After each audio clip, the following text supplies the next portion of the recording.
Chapter 211, Countering Schemes with Schemes. A frown formed on Rakich's face as he analyzed, such losses would increase opposition to starting a new war. If those oppositions delay us, then we will lose this window of opportunity. The best way to regain the morale is to make Hiruzen hand over those two ninjas. It'll show how weak Konoha is to everyone. I managed to make him cower the last time. I'll do it once again. Mabi did her job efficiently. She handed the leader of negotiators a letter from Rakich. Within an hour, a group of negotiators left Kyomagakure along with an escort group.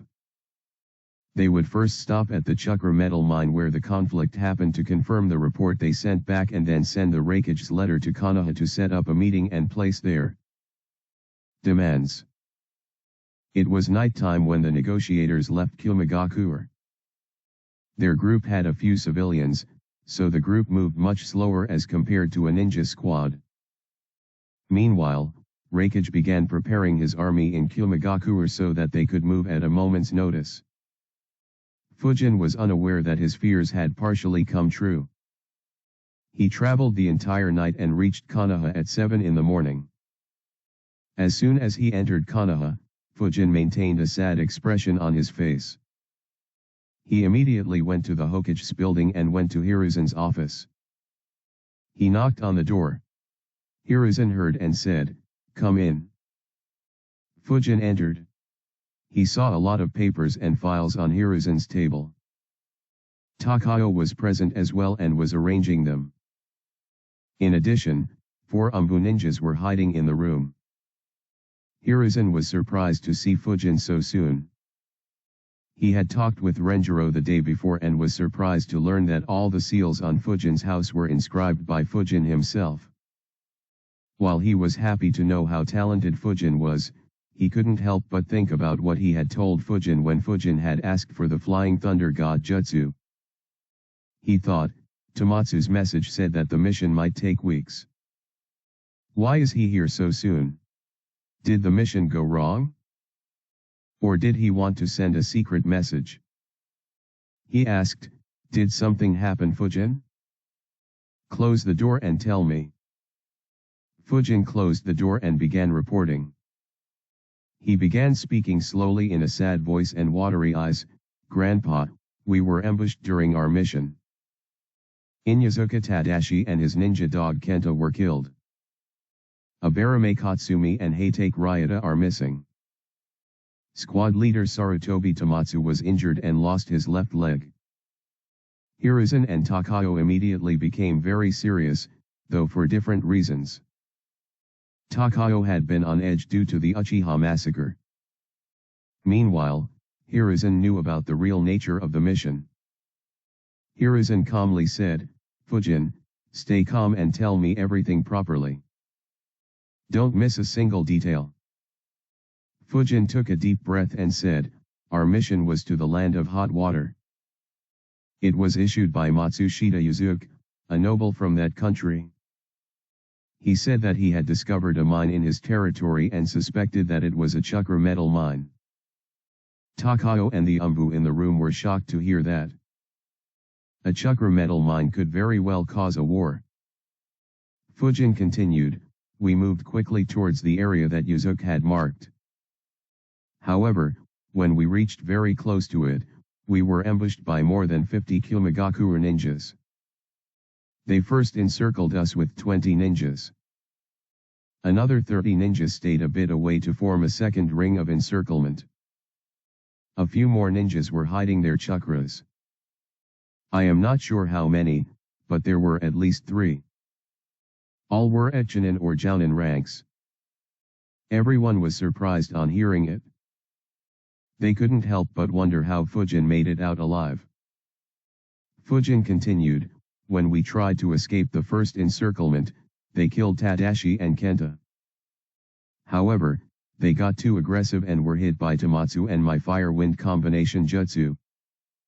8 of them died while the other 12 were injured.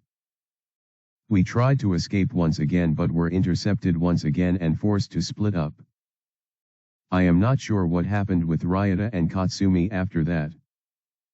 I was attacked by Darui. The group's eyes widened once again hearing Darui's name. Hiruzen thought, that's the kid A and his father trained personally. Though he isn't as reputed as Kakashi, he is the leader of their young generation. Fujin continued, a few more Kumo ninjas attacked me along with him, but I managed to kill one, fatally injure another and keep the rest at bay and entered a deadlock against Darui. I tried defeating him, but he was very strong. He dodged all attacks and didn't give me any opportunity to escape. After a few minutes, Tomatsu entered our battlefield and collapsed unconscious. Darui stopped fighting while I checked on Tomatsu. However, I was surrounded by 18 ninjas. They lowered their guard since I was probably the only one left. So I used a few hundred explosive tags to buy some time and escaped while carrying Tomatsu with me. I am not sure if the explosions caused any casualties, but I didn't sense anyone chasing after me. Right now, Tomatsu is being treated in a patrol camp. He asked me to rush to the village to pass all the information to you. Hiruzen and others were shocked by what Fujin had done during this mission. Hiruzen analyzed, surviving a fight against Darui at his age without any visible injuries is very impressive. Not to mention being able to escape after being surrounded by 18 ninjas. The others too had similar thoughts. Fujin saw the expressions of Hiruzen and Takao and was satisfied with their expressions. He had intentionally told how impressive he had been and how much potential he had. This way Hiruzen would be very reluctant to sacrifice him. Hiruzen asked Fujin more questions. Fujin answered them all. He took every opportunity to mention his achievements without exaggerating them or coming on as a show-off. He also intentionally called Hiruzen Grandpa to evoke whatever emotions Hiruzen had. After getting all the data, Hiruzen said, "It's unfortunate what happened to your squad. But you have done a good job. Saving one teammate and coming back alive in such a hopeless situation is very good. For now, go back and get some rest. And don't take any new missions. I might call you back after some time." Fujin nodded and said, "All right, Grandpa. I'll take my leave." He left the office. He left towards his home while thinking, I did all I could think of. I hope that the worst case scenario doesn't occur. After Fujin left, Hiruzen began staring at the map in front of him. Takao said, "Lord Hokage." However, Hiruzen said, "Keep the files and paperwork related to the Uchiha clan away for now." Takao thought, that's not what I wanted to talk about. However, he realized that Hiruzen didn't want to be disturbed. So he moved all the paperwork and files away from his desk. Hiruzen observed the map while analyzing the situation. He analyzed, on the surface, it looks like Kumagakure found this mine and wanted to mine it secretly. Fujin and his team were just unlucky to have taken this mission. But, knowing Kumagakure's actions after Minato's death, I doubt it is so simple. Be it the Hyuga incident or their prisoners showing up as bandits, both were completely unprovoked aggression towards Konoha. So is A scheming once again. He kept analyzing, why did Kumagakure send over 50 ninjas for a simple ambush? Just Darui's squad could have easily defeated them. Even assuming that they set a perimeter around the mine, Tomatsu's group should have been better at sensing. They wouldn't be ambushed if it was unanticipated. Suddenly, an idea entered Hiruzen's. He analyzed it to see how viable it was. After calculating, he let out a long sigh, I see. That's why Darui was present. They aren't there to guard the mine. But, he is leading the vanguard army. There should be a lot more ninjas assembled at the mine. I guess they didn't anticipate Fujin to be able to bring back the news. No, he said that no one chased him. So though they didn't anticipate such a fight back from him, they wanted him to deliver the news back to me. They want to see my reaction. Hiruzen began putting the pieces together. If their plan was to test my response, they would first need to cause Konoha losses. Yuzuki should be working with them. I doubt the entire land of hot water will be involved, as they have suffered a lot due to Kyumigakuer. So it is probably just him. Either Kyumigakuer threatened him or he has ambitions of his own. After Tomatsu's squad died, Yuzuki would have sent us more mission requests and baited more ninjas to their death. Kyumo would then threaten me and see my response. Now their plans will be disrupted. If I am right, A will now send a negotiator to Konoha asking me to compensate them for the loss and perhaps ask for Tomatsu and Fujin as well. Hiruzen's face kept getting more and more ugly as he unraveled Kyumigakuer's plan. He snorted, "The Hyuga incident worked in your favor because I never anticipated such a disgusting act. Do you think that such a scheme will work against Konoha again?" Hiruzen said, "All of you, summon 7 Umbu squads along with another 3 Umbu squads made of former root ninjas and return here quickly. Takao, bring Kakashi here." The 4 Umbu ninjas hiding in his office flickered and got to work.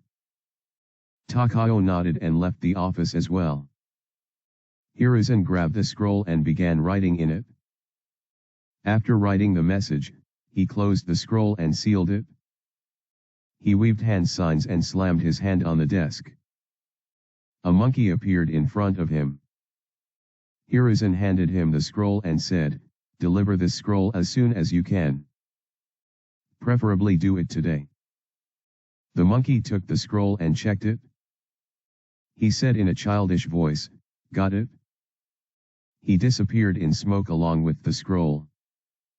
Soon, 13 Umbu ninjas showed up in Hiruzen's office. One of them hid back in the room.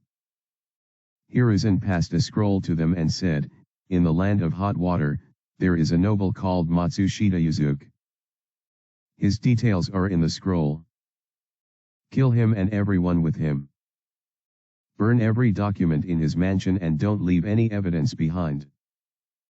Preferably use lightning jutsus to destroy some property before escaping." One of the Umbu ninjas accepted the scroll. Hiruzen passed them more instructions. They took their leave. Soon, another group of Umbu arrived.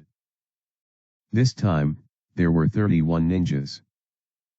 12 of them were formerly en route. Hiruzen assigned another mission to them. After understanding the assignment, they left the office as well. Finally, Kakashi and Takao arrived at the office. Kakashi was just dismissed from the Umbu by Hiruzen a few days ago. Hiruzen looked at Kakashi and said seriously, "Kakashi, I'll provide you with 200 ninjas. I want you to lead them towards the border with the land of hot water. You have 2 objectives. First, keep the existence of your force a secret. No one should be aware of your movements. Second, do a few drills to make the force prepared for war." Kakashi was surprised by the order. He asked, "Lord Hokage, did an incident occur?" Hiruzen nodded. He briefed Kakashi on what Fujin had reported. Kakashi understood the situation and sighed, "They want to make a move because the Uchiha clan no longer exists, right?" Hiruzen nodded and said, "It's unlikely that a war will happen, but I want us to be prepared just in case." Kakashi asked, "Can I take Guy along with me?" Hiruzen nodded, "Sure." Kakashi said, "All right. I'll contact him. We will be ready to leave immediately." Hiruzen replied, "Good. I'll arrange for the ninjas to join up with you." Kakashi left to meet up with Guy while Hiruzen got busy arranging 200 ninjas to go along with Kakashi. Fortunately, he already had everyone on high alert due to the Uchiha massacre. He was able to get it done very quickly. Chapter 212, Hiruzen's Never-Ending Schemes. Though Hiruzen received the message almost half a day later than the Umbu squads he dispatched moved much faster than Kyomagakure's negotiator group. Under the cover of the night, Kakashi left Konoha along with Guy and 200 ninjas. They disappeared into the vast never-ending forests in the Land of Fire. A few hours later, 3 Umbu squads arrived outside Yuzuki's mansion. No one in the hidden hot springs village detected them. Yuzuki was sleeping in his bed. He had a smile on his face as he dreamt about being the new daimyo of the Land of Hot Water. As Hiruzen had guessed, he was working together with Kyomagakure. He wanted their support to overthrow the current daimyo. In return, he will help them kill Konoha's ninjas and will remove Konoha's influence on the country after he becomes the daimyo. Unfortunately for him, an Umbu ninja appeared next to him while he slept. He grabbed a tanto and pierced it into Yuzuki's heart, leaving him permanently in the dream world. Yuzuki died without knowing who killed him and how. In a few minutes, everyone in the mansion was killed. Not a single being was left alive. Instead, blood was flowing on the ground. The Umbu also burned or confiscated all the documents. After confirming that their work is done, they destroyed the pillars supporting the mansion with lightning jutsus and escaped. The village, which was resting peacefully, suddenly woke up due to loud noise. However, before anyone could figure out what was happening, the Umbu ninjas had already escaped. They kept moving towards the Land of Frost. The daimyo of the Land of Hot Water was woken up due to the massacre and destruction. He reached Yuzuki's destroyed mansion and frowned. He had found a chakra metal mine a week ago. And he is already dead? He had said that he will employ Konoha ninjas. Is this their work? Daimyo analyzed for a bit before concluding, no, this isn't the way the Hokage acts usually. Besides, why would he even do this when we were offering Konoha the most benefits? At that time, Takeshita Takahei appeared in front of the daimyo and reported, Lord Daimyo, everyone in the mansion, including Lord Yuzuki, has been killed. They are all killed with swords. From their wounds, it doesn't seem like they even had a chance to struggle. The documents are all destroyed, though we don't know if some of them have been stolen. And the pillars have been destroyed with lightning jutsus. Daimyo asked, lightning? Do you mean that Kyomagakure is behind this? Takahei answered, it's either them or someone who wants to frame them. Daimyo analyzed the situation. This sort of activity is something Kyomagakure would do. Did they find the mine as well? If so, it would make sense that they want to silence Yuzuki and secretly mine the mine themselves. But, such a thing is impossible to be kept a secret. Are they planning to wage another war in my country? The daimyo frowned. He said, Takahei, come with me. He brought Takahei to his own office and told him about the mine in Yuzuki's province. Takahei was shocked. He exclaimed, there is a chakra metal mine in our country. The daimyo corrected him, a mine that might have some deposits of it. The quantity won't be much, but it might be sufficient to cause a war. Takahei frowned. He said with a bitter expression, our country will be ravaged once again. The daimyo nodded, that is why I wanted to keep it a secret. I suspect that the mine has been taken over by other forces. Most likely by Kyomagakure. I want you to lead a force of 15 ninjas there stealthily and check. You are not to engage in any combat. After you confirm, leave immediately and return back. Takahei nodded. He left and immediately assembled a team and went towards the area the daimyo had instructed him to. In a couple of hours, they reached the location of the mine. However, They stopped a long distance away from the mine and kept an eye. An hour later, they saw someone move. They followed that person secretly and noticed 3 squads of Kyomagakure ninjas. The Kyomagakure ninjas spotted them as well and raised an alarm. Takahei and his squad immediately escaped. Some Kyomo ninjas gave chase but stopped when they entered too deep into the land of hot water. A few hours later, after taking multiple detours, they returned to the capital. Takahei immediately reported to the daimyo. The daimyo's face became grim as he confirmed his fears. He immediately began writing letters. The content of the letters included the fact that they have discovered a mine that might have minute deposits of chakra metal. It also mentioned the fact that Kyomagakure had forcefully occupied the mine and is hunting everyone who goes there. He sent these letters to every daimyo and every cage except the Raikage.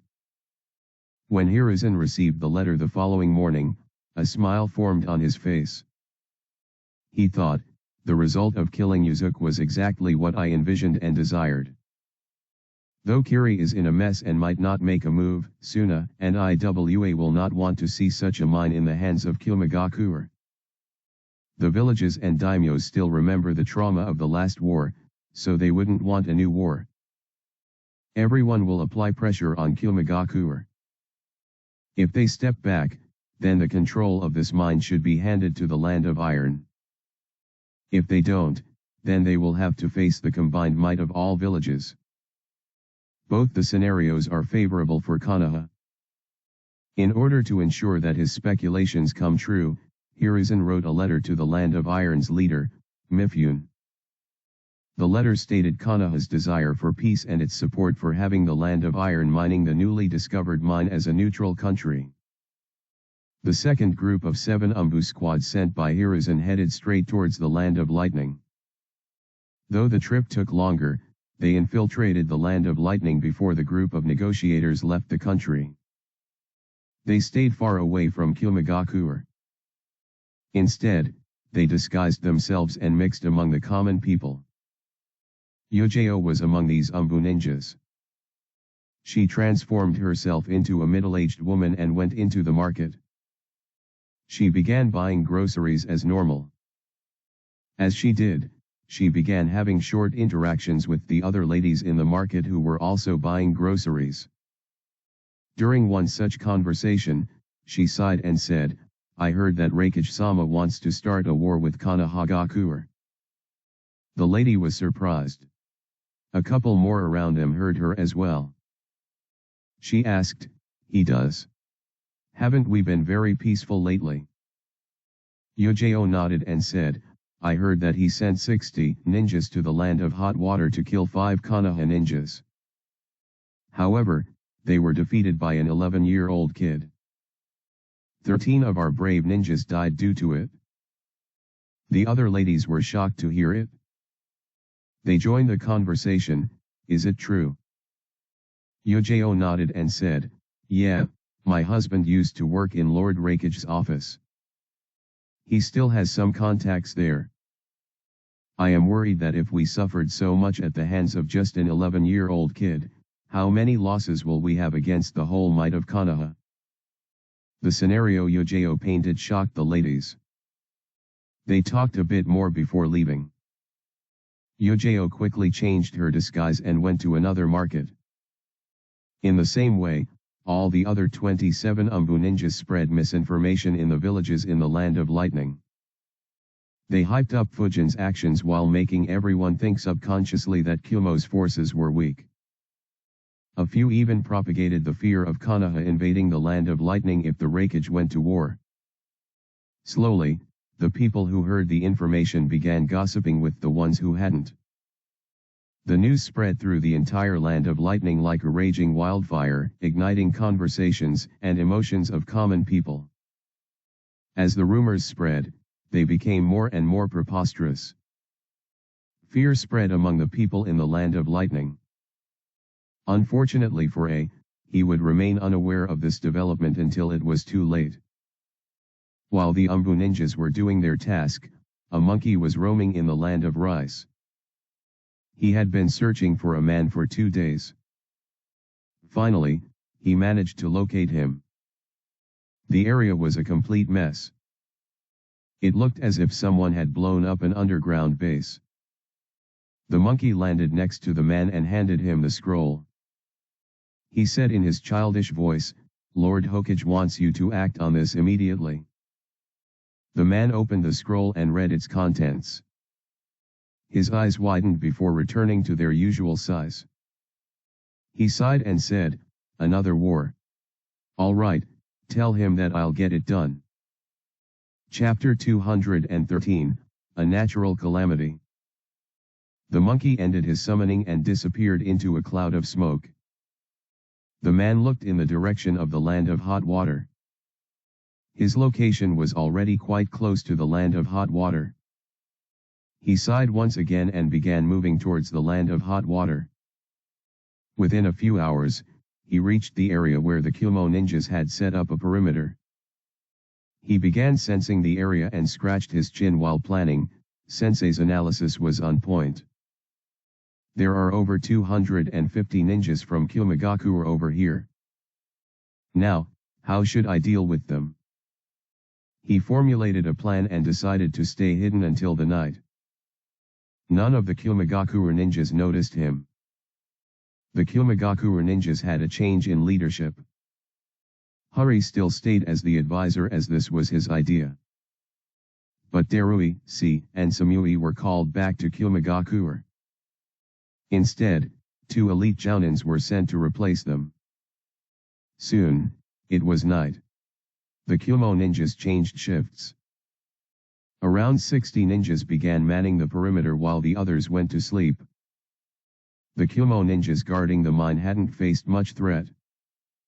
Hari had kept their losses against Fujin's squad a secret from them. And other than a local squad spotting them and running away, there wasn't any other incident. So the ninjas were very relaxed. However, they suddenly heard a sound. They quickly looked above and were shocked. In the night sky, a huge shadow could be seen hiding among the clouds. One ninja gulped and asked, "What is that?" The ninja next to him replied, "It looks like a toad shadow." "But how can a toad fly?" Another said, "Wake up Hari-sama and others quickly. They need to see this." However, they suddenly felt raindrops falling down on their faces. Just a second later, their eyes widened. They watched in horror as massive fire rained down on their entire base. A minute ago, Jiraiya summoned the giant toad Gamabunta and jumped high into the sky. They got right on top of the mine. Gamabunta released a huge oil jutsu that covers the entire mine. Meanwhile, Jiraiya made a clone and used strong fire and wind jutsus at the same time. The Kyumo ninjas didn't expect such a massive attack. Over 180 ninjas were asleep due to it being late in the night. All of them were hit by the massive attack. A few felt the heat and woke up. Unfortunately, before they could figure out what was happening and defend themselves, they were engulfed by fire and boiling oil. They didn't even have a chance to defend themselves and died screaming in the fire. Kyumigakure's advisor Hari also caught on fire along with the rest. He tried calculating what was happening and how his excellent plans turned into such a disaster. Unfortunately, he would die before reaching a conclusion.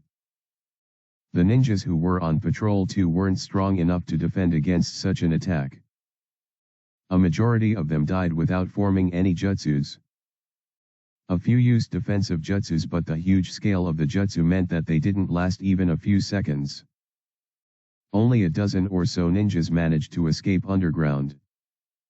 Unfortunately, as soon as they escaped into the ground turned into a swamp.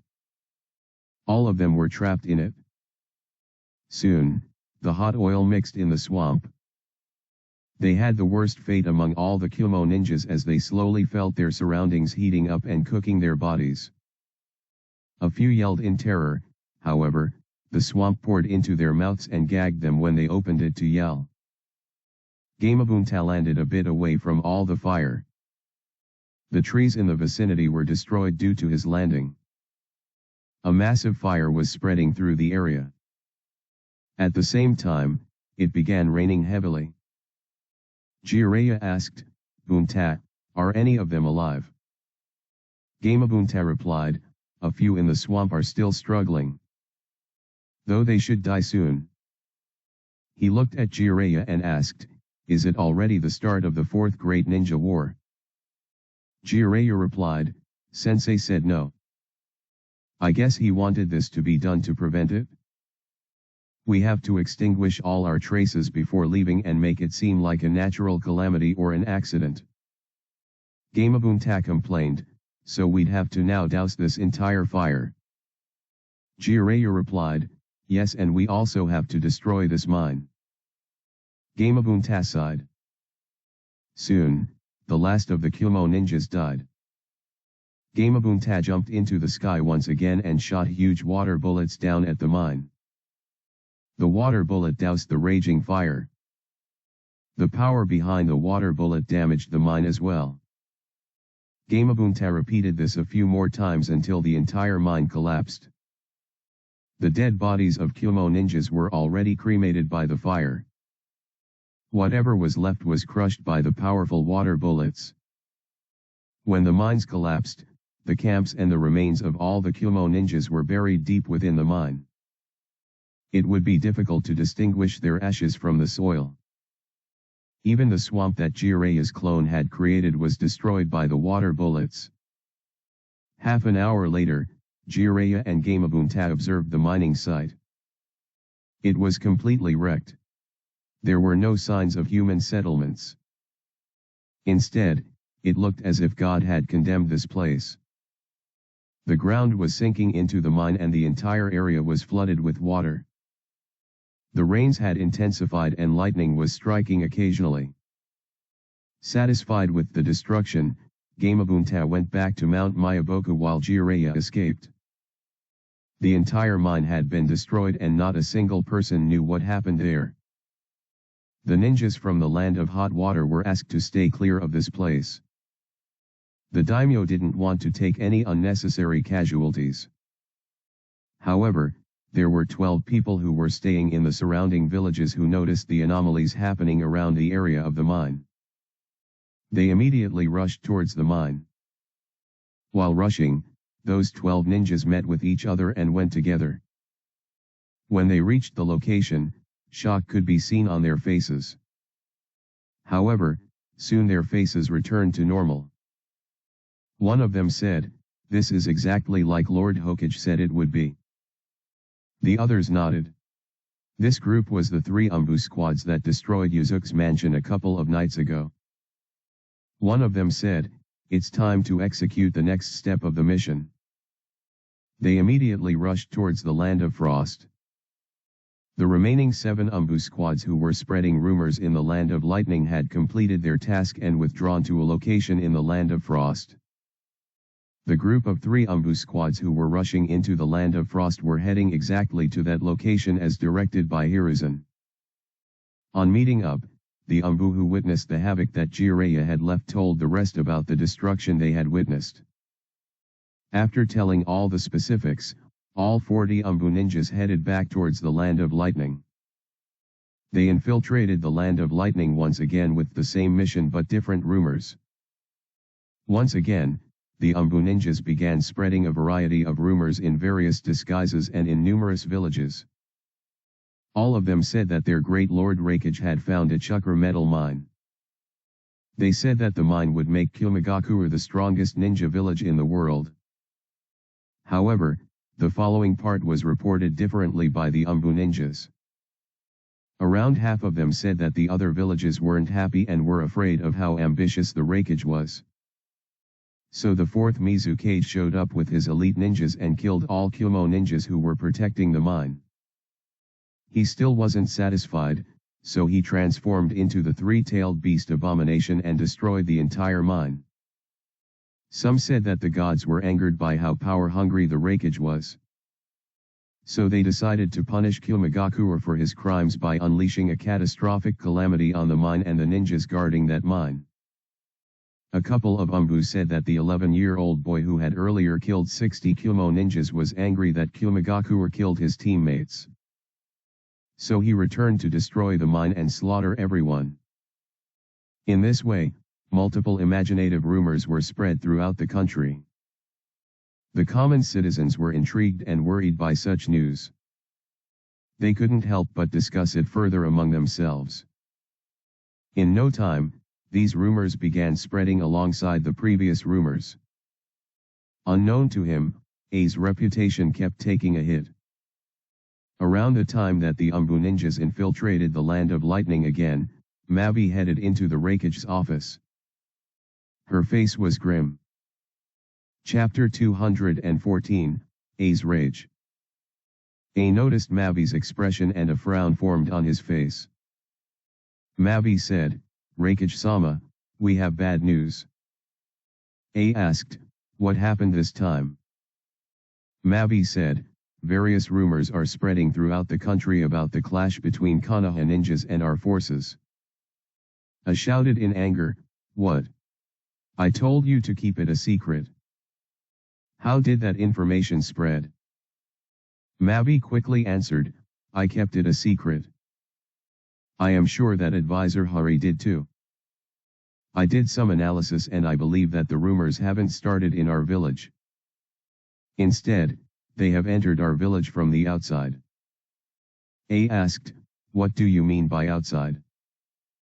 Mabi said, "I believe that someone is spreading the rumors in other villages in our country.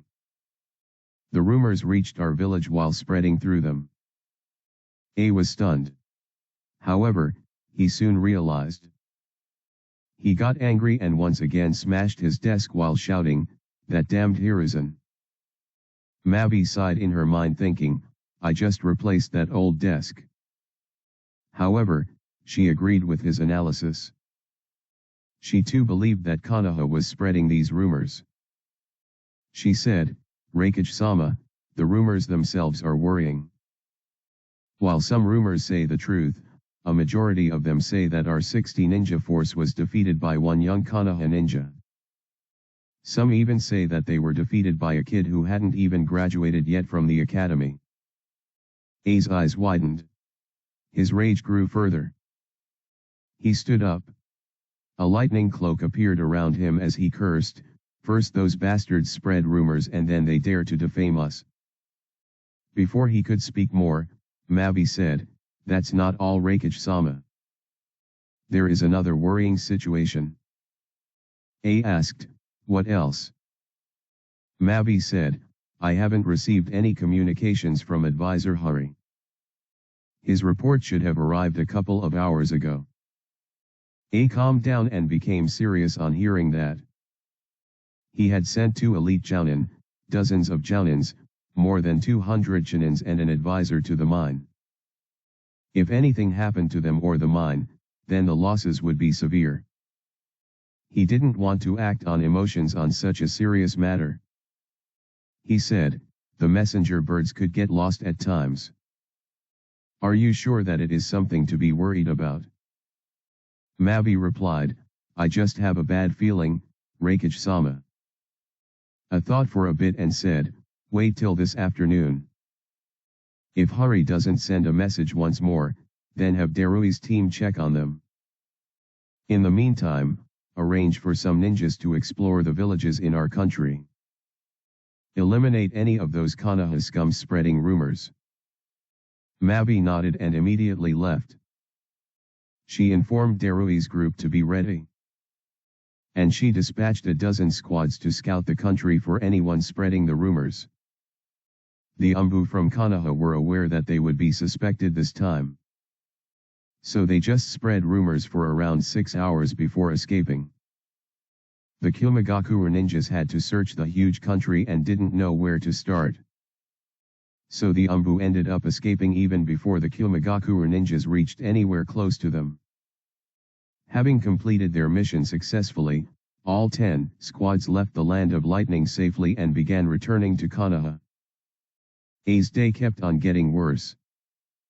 A lot of elders and clan leaders kept visiting him asking about the rumors spreading through the village. Though they had passively agreed earlier, the losses made them rethink their positions. They didn't want to fight a war if their losses would be horrendous. A had to pacify them all and tell them the exact details of the clash. His frustration grew with every meeting. At noon, Mavi returned to his office. She was about to report but stopped seeing how terrible A's mood was. A noticed her and said, "Get on with it and tell me what more bad news you have." Mavi reported, "Raikage-sama, Hari hasn't sent the message once again. I have dispatched Darui's squad to check on them." A thought about what to say, but no words left his mouth. He was tired of dealing with all the shit on the same day. He had continuous meetings all morning and hadn't even had the time to have breakfast. He got up and said, "All right. You handle the matter." Mavi saw as Raikage walked towards the wall behind him. He formed a fist and punched a new door in the wall. Mavi watched with a deadpan expression thinking, "I knew it." She asked, "Where are you going, Raikage-sama?" A said, "I need a break. I will be sparring with B.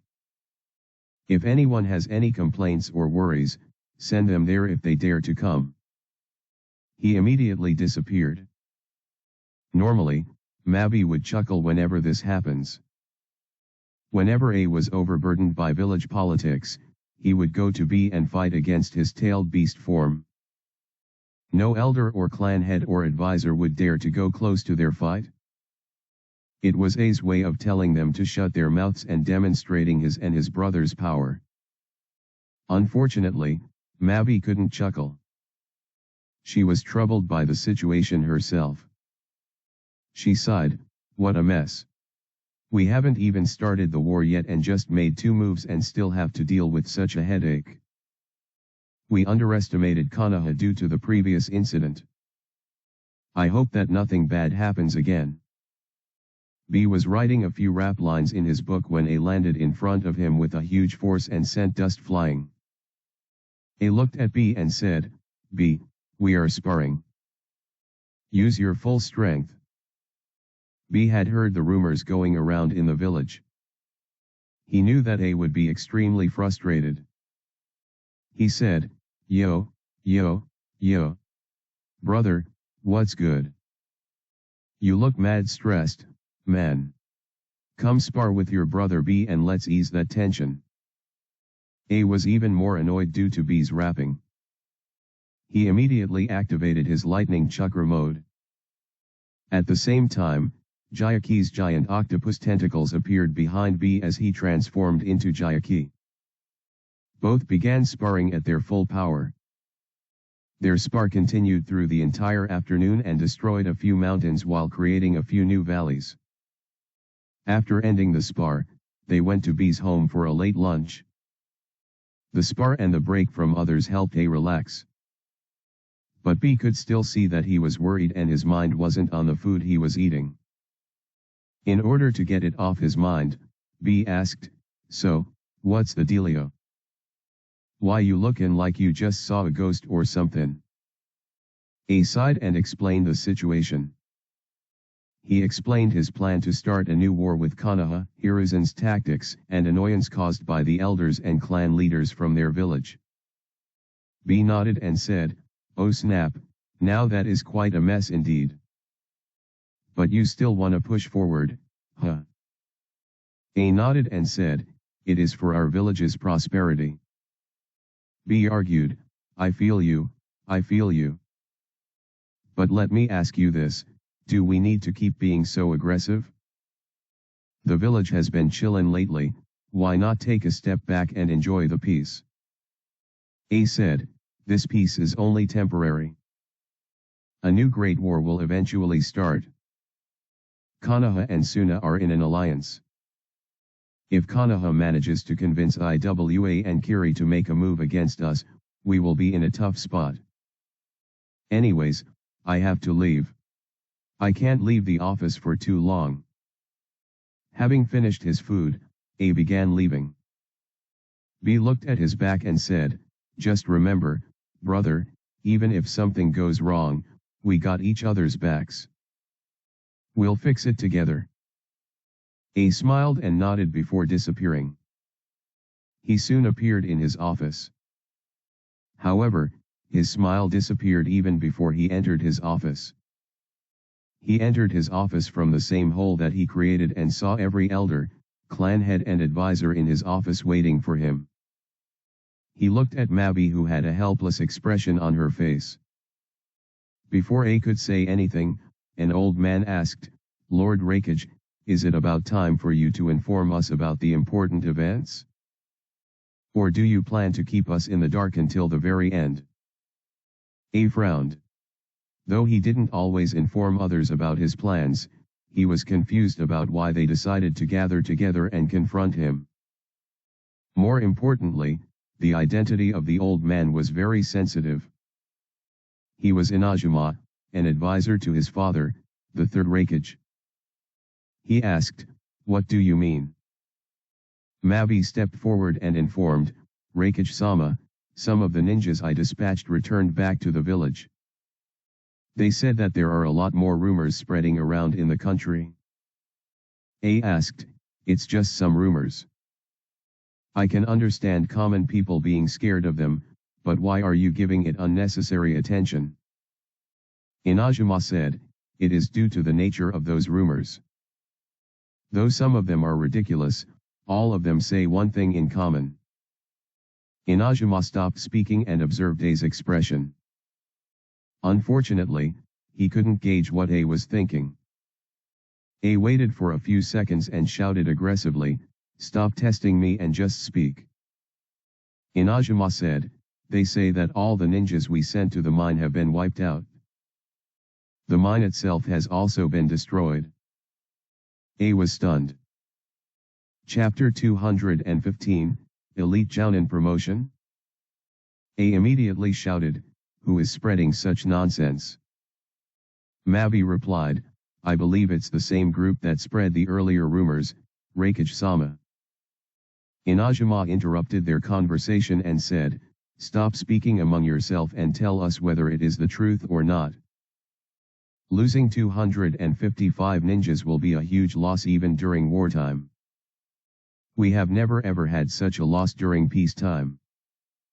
A looked at Mabi and said, "Inform them." Everyone in the room got a bit nervous. As they expected, A was hiding something.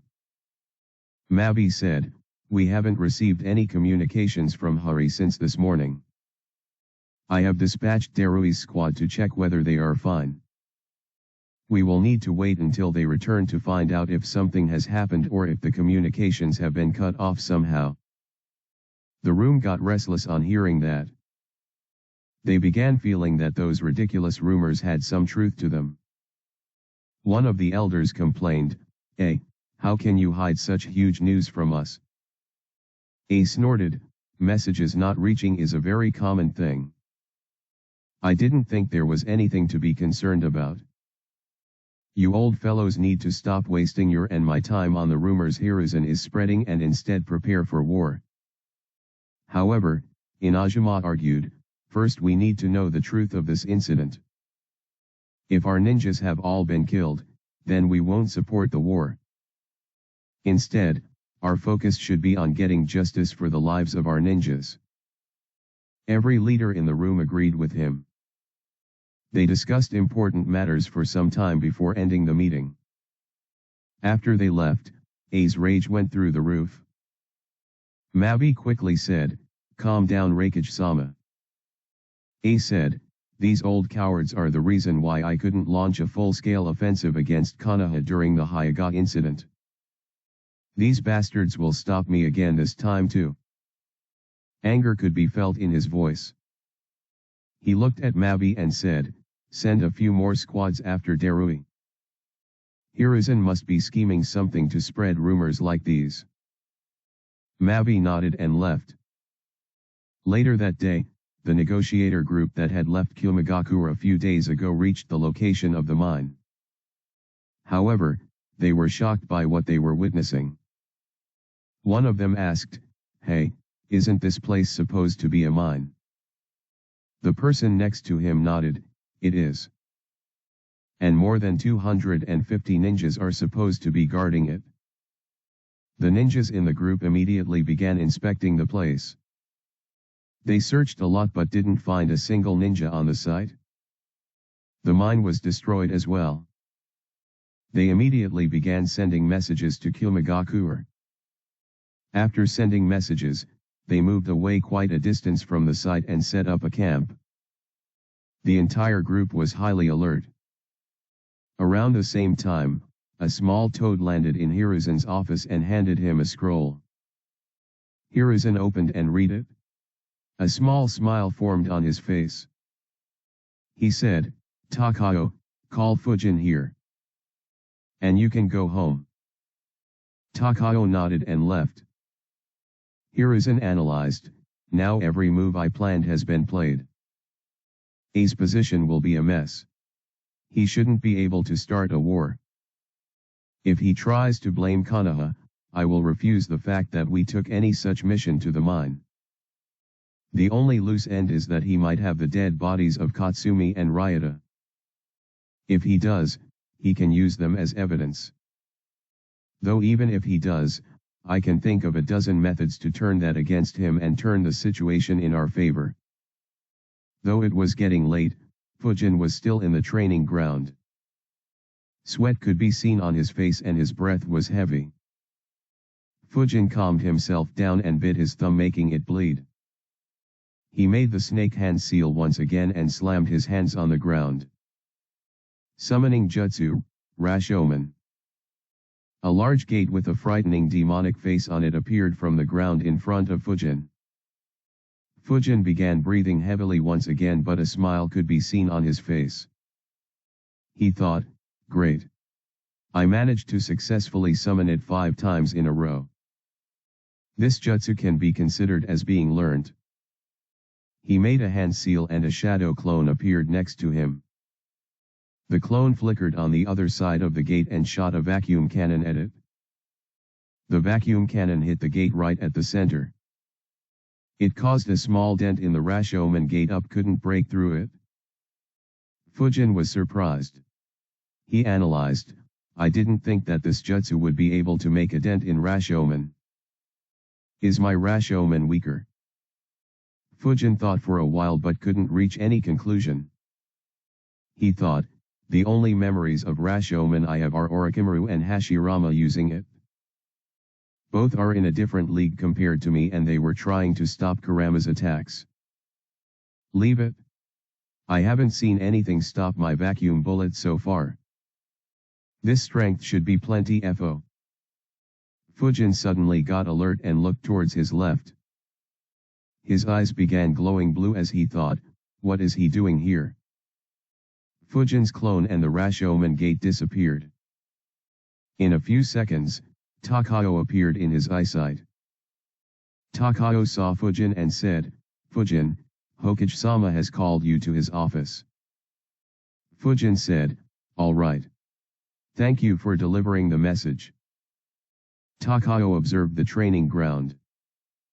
The Rashomon gate had disappeared, but Takayo could see how ruined the ground on the training field was and how tired Fujin looked. He said, "Fujin, losses happen frequently in our life. Being a ninja is tough. Don't blame yourself or overwork due to it. Otherwise, you might hurt yourself." Fujin nodded and replied, "Thank you, Takayo-san. I will keep it in mind." Takayo nodded and left. Fujin sighed, "I am more worried about my life. I can't possibly rest. Besides, the pressure seems to be good. Rashomon is quite a difficult jutsu. Still, I managed to learn it in less than 3 days." Fujin left towards the Hokage building as he analyzed, "Now, what exactly does Hiruzen want from me to call me so late in the night?" Fujin arrived in the Hokage building and knocked on the door of Hiruzen's office. Hiruzen said, "Come in." Fujin entered. Hiruzen was alone in the room. Though Fujin didn't know, even the Umbu ninjas weren't in his office. Fujin said, "Takao-san said that you called, Grandpa." Hiruzen nodded and said, "Take a chair and seat in front of me, Fujin. I want your opinion on something." Fujin grabbed a chair and placed it in front of the desk. Though his actions were normal, in truth, Fujin was very nervous. Hiruzen placed a sheet of paper in front of Fujin as soon as he sat down and said, "I received this news a few minutes ago." He placed another sheet of paper on the desk and said, "I received this news today as well. Read these two papers and tell me your thoughts about them." Fujin was confused by Hiruzen's actions.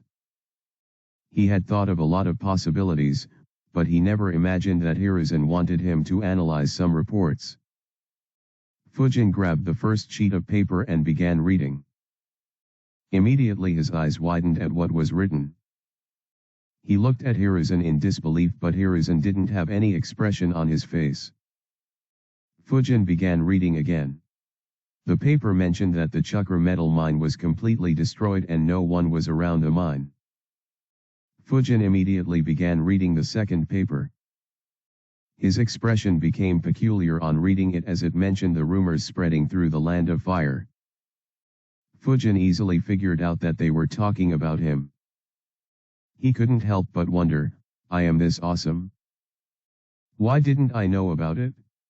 I don't think that even the children of the Sage of Six Path were this amazing." Reading the two sheets of paper relaxed Fujin a lot. He knew that everything on those two sheets was planned and executed by Hiruzen. His worries faded away knowing that Hiruzen didn't plan to cower once again. Hiruzen asked, "So, what are your thoughts on these events, Fujin?" Fujin looked into his eyes and said in an innocent tone, "Grandpa, if the things written here are true, then you need to promote me to elite Jounin rank immediately and pay me the rewards for a few rank S missions."